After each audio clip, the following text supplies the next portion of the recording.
오늘 우리 마태복음 5장 1절부터 12절 말씀, 우리 심령이 가난한 자는 복이 있다라는 제목으로 우리 산상수훈의 말씀을 함께 오늘 나누고자 합니다. 예수께서 무리를 보시고 산에 올라가 앉으셔서 제자들에게 나와 말씀하십니다. 여기서 무리를 보시고 산에 올라갔다 그리고 앉으셨다, 우리 세 가지의 주목을 먼저 해봤으면 좋겠습니다. 첫 번째는 예수님께서 무리를 보셨습니다. 많은 무리들이 있는 것을 보시고 산으로 올라가셨습니다. 여기서 산이라는 것은 그냥 예수님께서 한적한 곳에 가셔서 나누고 싶었나 보다라는 생각보다 산이라는 것에 꽤 의미가 있습니다. 마태복음이 굳이 산에 올라가서 예수님께서 강화의 말씀을 하신 이유가 있습니다. 바로 제자들과 많은 무리들은 예수님께서 산에 올라가셨을 때 한 가지를 떠올렸을 것입니다. 바로 모세가 시내산에 올라갔던 장면입니다. 예수님께서 산에 올라가시는 장면을 제자들과 무리들은 마치 모세가 산에 올라가 예수님께 받은 십계명의 사건을 떠올릴 만한 이야기가 바로 오늘의 말씀 산상수훈입니다. 그리고 예수님께서는 그곳에 앉으셔서 권위를 가지고 그들에게 말씀하시고 가르치십니다. 그것이 바로 산상수훈의 내용이죠. 근데 재밌는 것은 무엇이냐면요, 예수님께서 말씀을 마치시고 라는 말씀이 5번 반복되는 게 산상수훈의 말씀의 맥락입니다. 5장부터 시작되는데요, 그게 5토막으로 나뉘어지게 돼요. 이것도 의미가 있습니다. 마태는 의도적으로 예수님께서 말씀을 마치시고를 5번 반복함을 통해서 마치 모세가 쓴 창세기, 출애굽기, 레위기, 민수기, 신명기 5개의 말씀, 토라를 상상하게끔 마태복음을 구성을 했습니다. 그것은 바로 이 말씀을 읽는 독자들로 하여금 모세가 하나님께 받은, 시내산에서 하나님께 받은 십계명과 같이 이제는 새로운 선지자인 예수님께서 하나님께 받은 새로운 법을 제자들과 무리들에게, 새로운 이스라엘에게 가르치시는 말씀으로 이해해야 할 것입니다. 그리고 그런 의도가 있습니다. 오늘 우리는 산상수훈의 첫 번째 말씀, 심령이 가난한 자는 복이 있나니에 대해서 함께 말씀을 배우고자 합니다. 여러분들, 여기서 심령이 가난하다라는 것이 무슨 의미인지 생각해 봐야 될 것 같습니다. 누가복음 6장 20절에 누가복음의 산상수훈의 버전에서는 이렇게 말합니다. 우리 함께 읽어볼까요? 누가복음 6장 20절의 말씀입니다. 함께 읽겠습니다. 시작.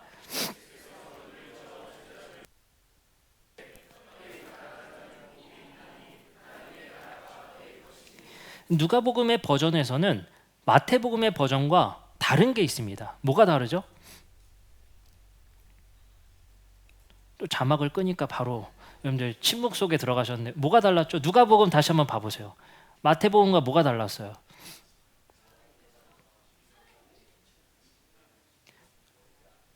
됐습니다. 됐어요. 네. 마태복음에서는 심령이 가난한 자라고 얘기했고, 누가복음에서는 뭐라고 해요? 가난한 자는 복이 있나니. 그러니까 마태복음에서는 심령이라는 단어를 붙였고, 누가복음에서는 가난한 자는 복이 있다라고 심령을 빼고 이야기를 했습니다. 그러면 우리는 먼저 생각해야 될 게 가난에 대해서 생각해 봐야 될 것 같아요. 가난한 자는 복이 있나니, 그리고 거기에 심령을 붙인 이유에 대해서 함께 생각해 봐야 될 것 같습니다. 먼저 유대인들이 생각하는 가난을 표현할 수 있는 단어가 헬라어로 2개가 있습니다. 첫 번째 단어는 페네스라는 헬라어 단어입니다. 이 페네스라는 뭐냐면요, 일용직 노동자를 의미했어요. 가난했지만 그래도 하루 벌어 하루 살 수 있는 사람들을 표현할 때 저 사람 좀 가난한가 보다 라고 했을 때 페네스라는 단어를 씁니다. 두 번째, 가난을 의미할 수 있는 헬라어는 푸토코스가 있습니다. 이 푸토코스는 구걸하는 사람들입니다. 완전한 파산을 겪고 일할 힘이 없어서 이제 구걸하는 사람들을 의미할 때 푸토코스라는 헬라어 단어를 씁니다. 그래서 가난은 첫 번째는 페네스라는 단어, 일용직으로 하루 벌어 하루 사는 사람들, 완전히 파산해서 손을 벌려 구걸해야 되는 사람들을 푸토코스라고 합니다. 그러면 오늘 본문 말씀에서 심령이 가난하다 했을 때 이 가난은 무엇을 썼을까요? 두 번째 단어인 푸토코스를 썼습니다. 완전한 파산, 일할 힘이 없어서 하루 벌어 하루 살 수도 없는, 구걸해야만 살 수 있는 사람들의 가난을 의미하는 푸토코스라는 단어를 썼습니다. 여기서 중요한 거는 여기서 가난이라는 것이 완전한 파산을 의미합니다. 완전한 파산.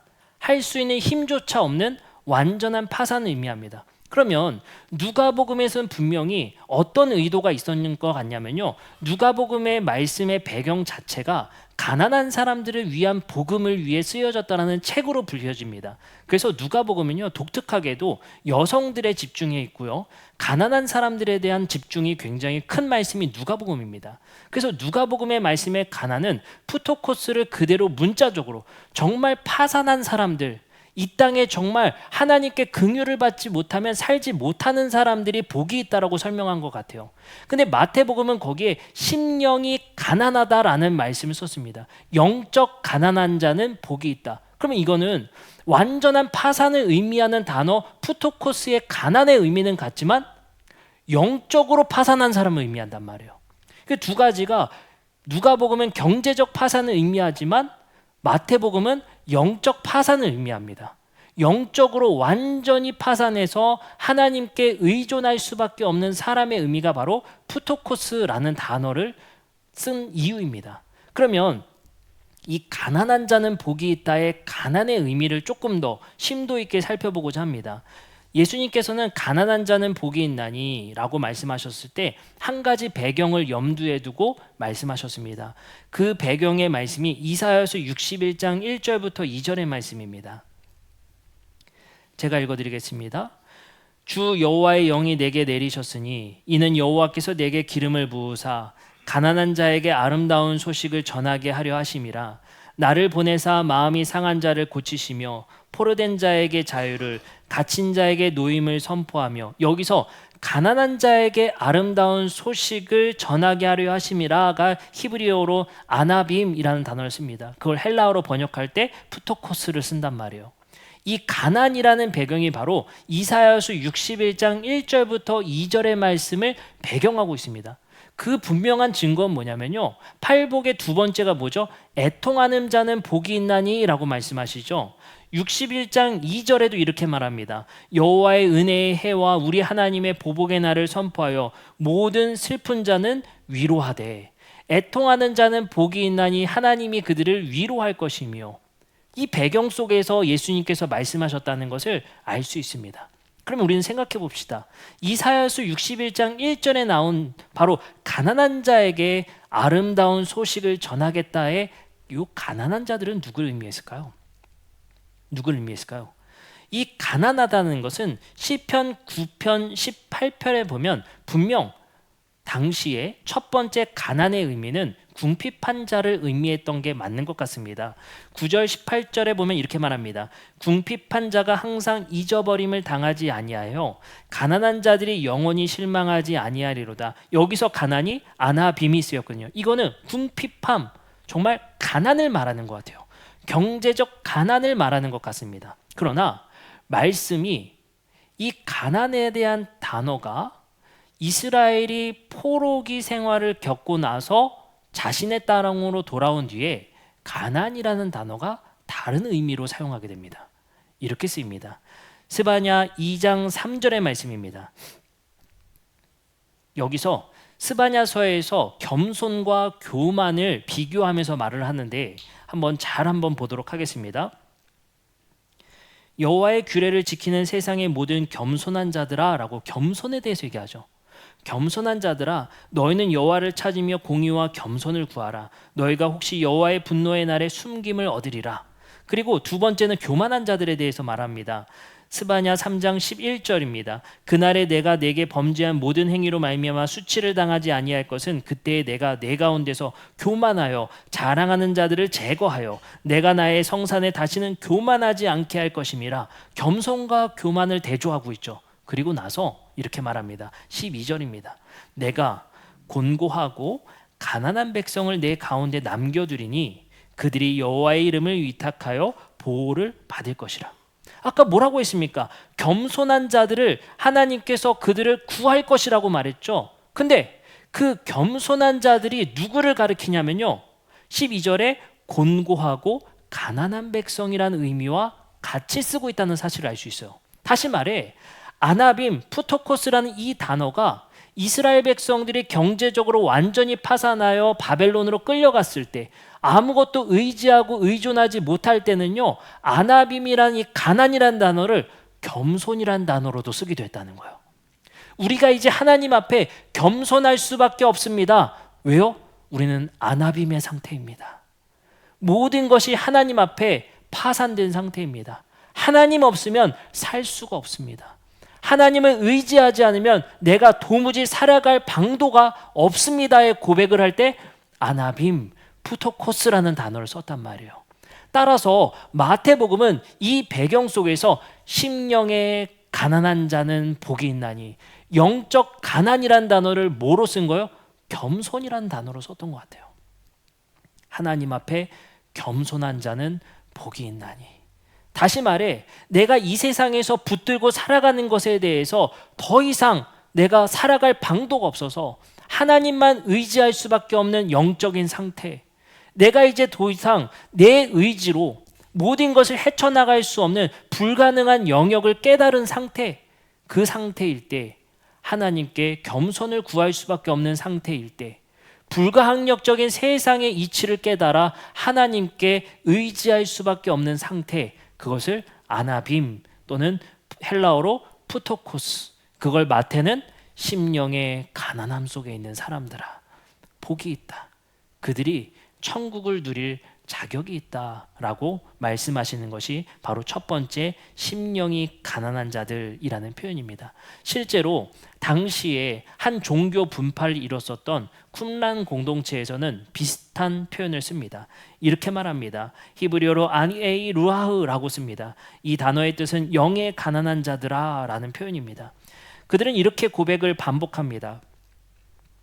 나는 진흙으로 만들어진 자, 당신의 은혜 없이는 아무것도 아닙니다. 아니에이 루하흐, 영의 가난한 자들입니다. 다시 말해, 나는 진흙으로 만들어진 자이며 당신의 은혜 없이는 아무것도 아닌 존재임을 고백하는 게 바로 심령이 가난한 자, 영적 가난한 자의 표현입니다. 그래서 이것은 경제적 가난을 넘어서 마치 이 땅에서 광야의 생활을 했었던 출애굽 이스라엘 백성들과 같이 하나님이 주신 은혜의 만나와 메추라기 아니면 도무지 살아갈 수 있는 힘이 없는 상태, 하나님을 의존할 수밖에 없는 상태의 모습을 심령이 가난한 자는, 바로 그 의존의 상태가 가능한 사람들이 이 땅에서 복을 받는다는 겁니다. 이 땅에 누가 복을 받는 자입니까? 복의 혜택을 누리는 자입니까? 천국의 복을 이 땅에서 누릴 자 누구입니까? 심령이 가난한 자들입니다 라고 마태는 이야기한 것입니다. 어쩌면 그것은 우리의 자각과 관련되어 있을 것 같습니다. 창세기 18장 27절에서는 이것을 영적 가난이라는 표현을 쓰지 않았지만 아브라함이 함께 고백하는 이 단어 속에서 같은 의미를 찾아볼 수 있습니다. 18장 27절입니다. 아브라함은 하나님께 시험받고 이렇게 표현합니다. 아브라함이 대답하여 이르되 나는 티끌이나 재와 같사오니 감히 주께 아뢰나이다. 여기서 아브라함 자신을 뭐라고 표현하죠? 하나님 앞에는 티끌과 재와 같은 존재입니다. 어쩌면 심령이 가난한 자는 복이 있다의 심령의 가난함은 이 아브라함의 고백과 같을 것 같습니다. 우리의 존재에 대한 인식입니다. 내 존재가 전능자 앞에서 어떤 존재라는 사실을 깨달은 자, 그것이 바로 겸손 아니겠습니까? 어떻게 보면 우리가 세상을 살아가다 보면 우리가 할 수 있는 것과 신의 영역이 분리되어 있다는 사실을 알 수 있습니다. 얼마 전에 저희 아버님이 큰 수술을 마치시고 그 수술의 정황들을 복귀해 본 적이 있습니다. 왜냐하면 다른 사람들 다 같은 수술을 하고 보통 2개월 아니면 소화가 된다고 하는데 저희 아버님은 그게 6개월이나 끌어갔습니다. 첫 번째 수술은 잘못되어 협착되어서 재수술을 하기까지 했습니다. 그 의사 선생님한테 화가 안 날 수가 없어요. 근데 그거 아시죠? 의사 선생님 앞에 감히 따져 물을 수가 없는 게 왜요? 2차의 수술도 그의 손에만 달려 있으니까. 그래서 2차 수술을 할 수밖에 없었는데 제가 막 찾아보고 관련 수술을 찾아봐도 그 수술이 재수술할 만한 수술은 아니거든요.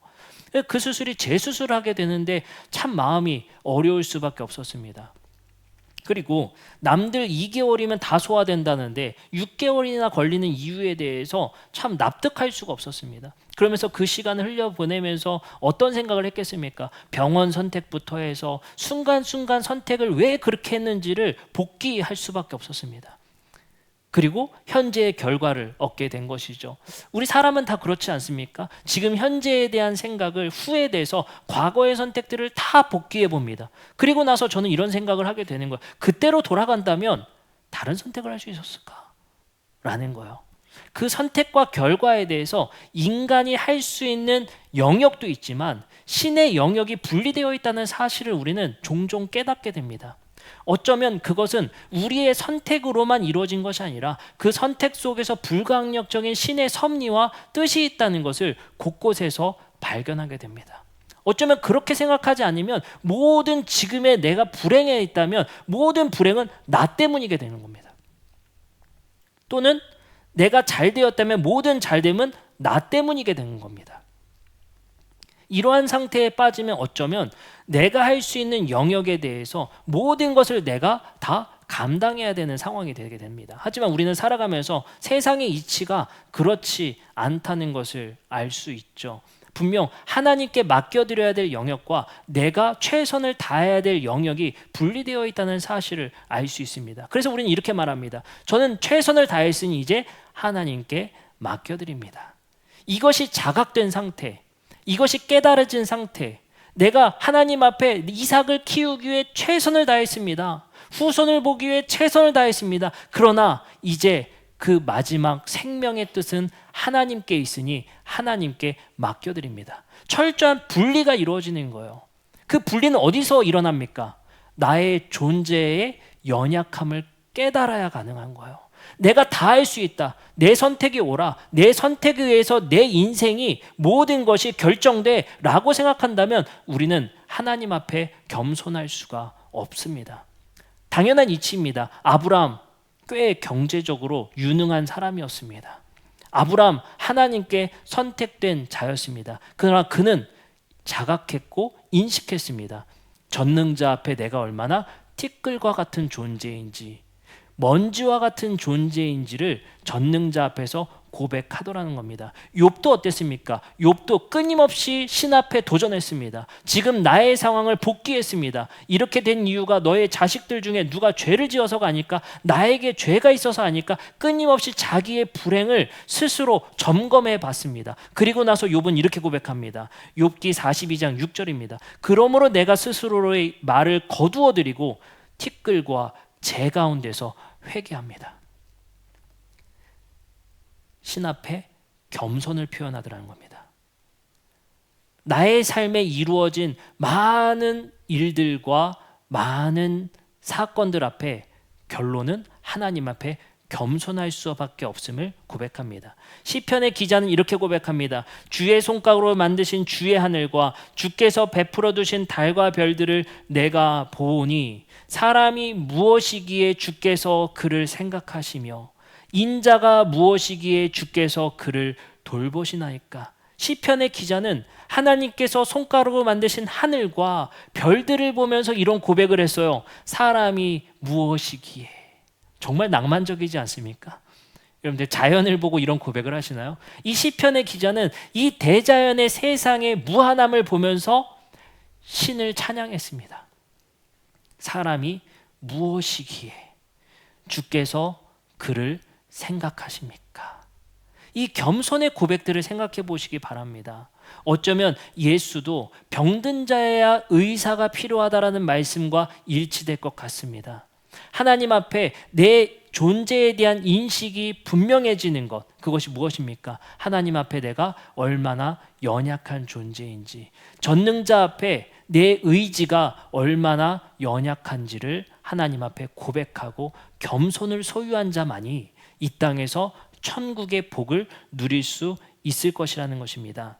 이것이 정말 어려운 문제이죠. 실제로 누가복음 18장 11절부터 14절에는 중요한 한 사례를 통해 심령의 가난함의 표본 사례를 말합니다. 이런 사건이 나옵니다. 11절입니다. 바리새인은 서서 따로 기도하여 이르되 하나님이여 나는 다른 사람들 곧 토색, 불의, 가늠하는 자들과 같지 아니하고 이 세리와도 같지 아니함을 감사나이다. 나는 일해에 2번씩 금식하고 또 소득의 11조를 드리나이다 하고 세리는 멀리 서서 감히 눈을 들어 하늘을 쳐다보지 못하고 다만 가슴을 치며 이르되 하나님이여 불쌍히 여기소서 나는 죄인이로소이다 하였느니라. 내가 너에게 이르노니 이에 저 바리새인이 아니고 이 사람이 의롭다 하심을 받고 그의 집에 내려갔느니라. 무릇 자기를 높이는 자는 낮아지고 자기를 낮추는 자는 높아지리라 하시니라. 여기서 누가 의롭다 하심을 받죠? 누가 천국의 복을 이 땅에서 누릴 자격이 있다고 말하죠? 나는 죄인이로소이다. 하나님이여 불쌍히 여기소서라고 고백하는 이 세리가 심령의 가난한 자의 모델이 아니겠습니까? 어쩌면 우리 자녀들을 양육하고 키울 때 내가 나의 플랜으로 나의 계획으로 잘 이 아이를 양육한다면 좋은 아이가 될 거라고 믿고 있습니까? 어쩌면 교만일 수 있습니다. 그 아이들을 키우는 것에서도 불가항력적인 요소가 너무나도 많다는 사실을 잘 알고 있어요. 아이를 우리가 내 부모의 품 안에서 열심히 키워도 아이가 자라나는 것은 정말 하나님께 달려있음을 고백할 수밖에 없습니다. 마찬가지 아니겠습니까? 나는 아이에 대해서 보호자의 역할에 책무를 최선을 다하되 하나님께 맡겨야 될 영역이 분명히 존재한다는 사실입니다. 근데 그 두 가지가 분리되지 않고 부모가 이 아이를 키우는 것에 모든 것을 다 할 수 있다고 믿는다면 그것이야말로 교만 아니겠습니까? 심령의 가난함이라는 것은 깨달은 자들입니다. 내가 모든 것 다 할 수 없다는 것. 신 앞에 겸손을 구하는 것입니다. 우리의 생명이 하나님께 달려있음을 깨닫는 것. 제가 어떤 과학 분야에서 일하시는 분과 대화할 기회가 있었습니다.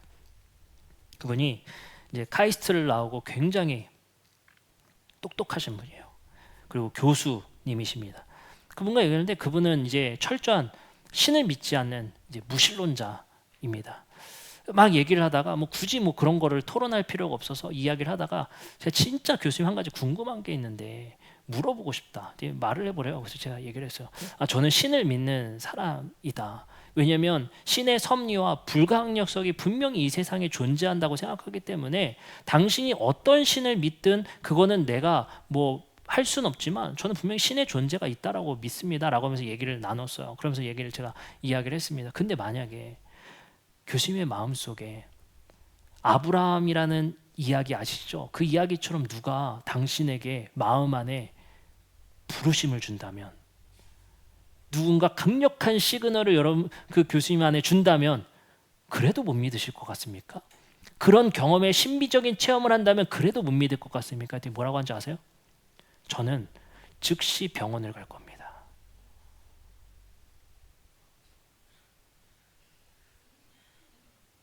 내 뇌에 문제가 있구나. 즉시 병원에 가 치료를 받을 것 같습니다. 어려운 문제예요. 내가 모든 것을 다 알 수 있다라는 지적 교만일 수 있습니다. 모든 것을 인간이 컨트롤할 수 있다라는 교만일 수 있습니다. 어쩌면 그것이 누군가는 그렇게 살아, 나는 그렇지 않아, 나는 하나님을 믿어라고 말하면서도 어쩌면 내 인생의 설계도 그렇게 하고 있지 않는지 생각해 볼 수 있습니다. 우리의 인생도 모든 것을 내가 컨트롤할 수 있다고 믿는다면 오히려 그것이 나의 불안과 염려가 됩니다. 세상의 삶은 내 계획대로 되지 않는다는 것을 누구보다 우리는 잘 알고 있습니다. 이러한 삶 속에서 우리는 끊임없이 내 인생을 컨트롤해 보려고 하고 내 인생을 결정해 보려고 합니다. 하지만 그러한 어려움 속에서 우리는 하나님의 존재를 믿게 되며 하나님 앞에 겸손할 수밖에 없다는 사실을 깨닫는 자들과, 아니야, 내가 더 열심히 하면 모든 것을 컨트롤할 수 있다라고 생각하는 사람들과 구별된다는 것입니다. 마태복음은 분명히 심령의 가난한 자, 영적 파산을 겪고 하나님께 겸손하며 하나님을 의지할 수밖에 없음을 이 땅에서 받는 복이라고 이야기합니다. 로마서 7장 22절부터 25절은 바울의 고백을 볼 수 있습니다. 바울은 이렇게 고백합니다. 내 속사람으로는 하나님의 법을 즐거워하되 내 지체 속에서 한 다른 법이 내 마음의 법과 싸워 내 지체 속에 있는 죄의 법으로 나를 사로잡는 것을 보는도다. 오라 나는 곤고한 사람이로다. 이 사망의 몸에서 누가 나를 건져낼 수 있습니까? 우리 주 예수 그리스도로 말미암아 하나님께 감사합니다. 그런즉 내 자신이 마음으로는 하나님의 법을, 육신으로는 죄의 법을 섬깁니다. 바울의 어떤 고백을 합니까? 저는 영적인 사람입니다. 이렇게 고백하지 않았어요. 나도 어쩔 수 없는 존재입니다. 나도 하나님 앞에 마음으로는 하나님의 법을 즐거워하지만 육신으로는 죄의 법을 섬기는 자일 뿐입니다. 이게 우리의 고백이 되어야 되는 겁니다. 우리도 우리의 불가능과 한계를 하나님 앞에 고백할 수 있는 자들이어야 합니다. 오라 나는 공고한 자입니다. 이 사망의 몸에서 누가 나를 건져낼 수 있습니까? 이것이 바로 바울의 고백인 겁니다. 이 고백이야말로 심령의 가난함을 이 땅에서 깨달은 자, 이 땅에서 고백하는 자들 아니겠습니까? 이 사람들이야말로 천국을 이 땅에서 누릴 수 있는 그 복을 받은 자들이다라고 예수님께서 말씀하시는 겁니다. 어쩌면 우리가 거듭 말하지만 하나님을 100% 의존하는 것은 쉽지 않습니다. 도리어 나는 하나님을 100% 의존합니다 라고 말을 한다면 그것은 무기력한 사람일 수 있습니다. 하나님께서는 분명히 우리에게 책임을 주셨고 우리에게 자유의지를 주셨습니다. 우리에게 할 일을 주셨어요. 그러나 우리가 할 일을 모든 것을 다 할 권리를 준 것이 아니라 하나님께서 하실 일과 인간의 책임이 구별되어 있다는 사실을 하나님께서는 깨달으라 말씀하시는 겁니다. 그러면서도 우리는 하나님께 의지한다는 건 어쩌면 우리의 삶의 방향은 분명히 영적 파산을 통해 하나님께 의지할 수밖에 없다라는 존재임을 고백하면서도 우리는 언제든지 바울과 같이 우리의 연약함을 고백하는 존재들이어야 되는 겁니다. 어쩌면 하나님 앞에 저는 영적인 존재입니다 이렇게 나오기를 바라시는 게 아니에요. 하나님 저 오늘 또 죄졌어요. 하나님 오늘 또 말씀대로 안 돼요. 하나님 오늘 또 안 됩니다. 또 내 마음 안의 법이, 내 마음 안의 분노가 사그라들지는 않습니다. 그 고백을 할 수 있는 존재가, 나의 연약함을 하나님 앞에 고백할 수 있는 존재가 바로 심령의 가난함을 갖는 자들입니다. 그래서 우리는 하나님을 의존한다는 것은 하나님을 100% 의존할 수 있다는 것이 아니라 하나님을 의존할 수 있는 존재로서, 하나님을 의존해야 되는 존재로서 우리의 불가능함을 깨달은 것, 하나님 앞에 불가능함을 고백하는 것이 바로 심령의 가난함 아닐까 생각해 봅니다. 이 말씀을 준비하면서 제가 이런 생각을 좀 해보게 됩니다. 저희 둘째가 항상 제가 하는 얘기가 있었어요. 아빠 힘들면, 제가 힘들면 둘째한테 맨날 얘기를 해요. 하준이한테 얘기를 합니다. 그러면 뭐라고 얘기하냐면 아빠 힘든데 뽀뽀 한번 해줘 이렇게 얘기를 해줘요. 그러면 하준이가 와서 뽀뽀를 딱 해줍니다. 아기 때부터 그랬어요. 그래서 야 아빠랑 어디 마트 갔다 와 그러면 제가 힘들어 얘기하면은 아빠 한번 그 뽀뽀 한번 해줘 그럼 가줄게 하면 딱 하면 제가 또 가주고 했거든요. 그게 어릴 때부터 계속 반복되니까 하준이가 단단히 착각하는 거 하나가 있습니다. 진짜인 줄 알아요. 그래서 제가 진짜 힘들 때 누워 있으면 아빠 오늘 쉬어야 돼, 안 돼, 오늘 못 가 하는데 와서 얼른 뽀뽀를 해줘요. 네. 그러니까 뽀뽀가 의미가 아니라 진짜 뽀뽀에 에너지가 생긴다고 생각하는 것 같아요 이제는. 아니면 알고도 그러는 건지 좀 의심이 됩니다. 어쨌든 거기에 힘이 있다고 생각을 하거든요. 근데 잘 생각해 보면 뽀뽀라는 것에 힘이 있는 게 아니라 뽀뽀라는 것의 의미에 내가 힘이 되어지는 거잖아요. 그렇죠? 우리가 하나님 앞에 겸손을 구하고 우리가 모든 것을 하나님 앞에 내려놓는다는 것이 무엇입니까? 진짜 자기 비움을 우리가 수련을 통해서도 가능하겠지만 하나님 앞에 자기 비움이라는 고백 속에 살아간다는 것의 그 의미가 우리에게 이 땅에서 풍성함을 가져온다는 거예요. 그것을 내가 실제적으로 물리적으로 해낼 수 있는 사람도 있겠지만 나의 고백과 그 의미 속에서 하나님은 우리에게 그 풍성함을 주신다는 겁니다. 얼마 전에 한 글을 봤습니다. 그 글 속에서 어떤 글을 제가 보게 됐냐면요. 제가 이거는 읽어드리도록 하겠습니다. 금융업계에서 가치 투자자로 존경받는 가이 스피어라는 사람이 말기암에 걸려 펀드를 청산하며 쓴 마지막 메일이래요. 그 이메일이 이번에 이렇게 딱 나와서 제가 한 문단이 되게 마음에 와닿아서 여러분들께 읽어드리고 싶어서 인용을 합니다. 그 사람이 이렇게 말합니다. 이메일 속의 내용이요. 마지막으로 제가 계속해서 마음에 새기는 히브리어 단어 하나가 있습니다. 바로 히네니입니다. 이는 여기 내가 있습니다 라는 뜻이지만 그 이상의 깊은 의미가 있습니다. 이게 아브라함아 했을 때 아브라함이 히네니라고 하거든요. 내가 여기 있습니다 이렇게 발음할 때 히네니예요.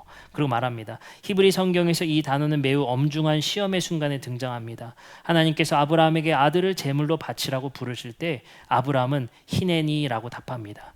그리고 산을 올라가며 이삭이 아버지라고 부를 때 아브라함은 똑같이 히네니 내 아들아 라고 대답합니다. 또 모세가 불타는 떨기나무 앞에서 하나님의 부르심을 들을 때, 그리고 이사야가 자신의 사명을 자원할 때도 이 단어가 나옵니다. 모든 경우에 히네니는 주인공이 아직 무엇을 요구받을지도 모르는 상태에서 전능하신 분이 요구하시는 대로 하겠다는 준비가 되어 있음을 의미합니다.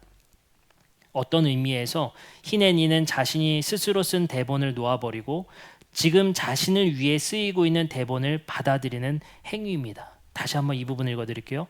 어떤 의미에서 히네니는 자신이 스스로 쓴 대본을 놓아버리고 지금 자신을 위해 쓰이고 있는 대본을 받아들이는 행위입니다. 지금 저는 히네니라고 말하고 있습니다. 여기 내가 있습니다. 다음에 무엇이 올지 모르지만 그걸 맞이하러 여기 있습니다. 제 임무가 바뀌었습니다. 28년 동안 제 일은 여러분의 자본을 복리, 성장시키는 것이었습니다. 이제 그것은 더 이상 제 주요 임무가 아닙니다. 지금 제 과제는 주어진 것을 불평 없이 마주하는 것입니다. 라고 이메일을 썼습니다. 제가 이 글을 읽으면서 그런 생각이 들어요. 그래, 적어도 우리는 죽음 앞에 겸손할 수밖에 없지 않는가.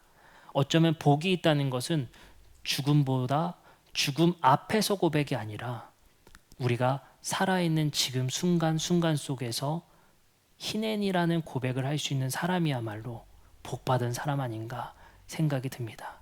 그 깨달음이 내가 지금 현재 여기서 가능하다는 게 정말 복이 되는 것 같습니다. 그 깨달음은 우리가 정말 내 객관화가 돼서가 아니라 하나님이 주신 깨달음이라고 생각합니다. 나의 연약함을 깨닫게 하시고 우리가 모든 것 할 수 있다라는 것이 아니라 우리가 하나님이 필요한 존재임을 지금 이 순간 깨닫고 있다는 사실이 천국을 누리는 것이요 복을 받은 사람이라고 생각해 볼 수 있을 것 같습니다. 이제 우리 함께 찬양하고 기도하는 시간 갖도록 하겠습니다.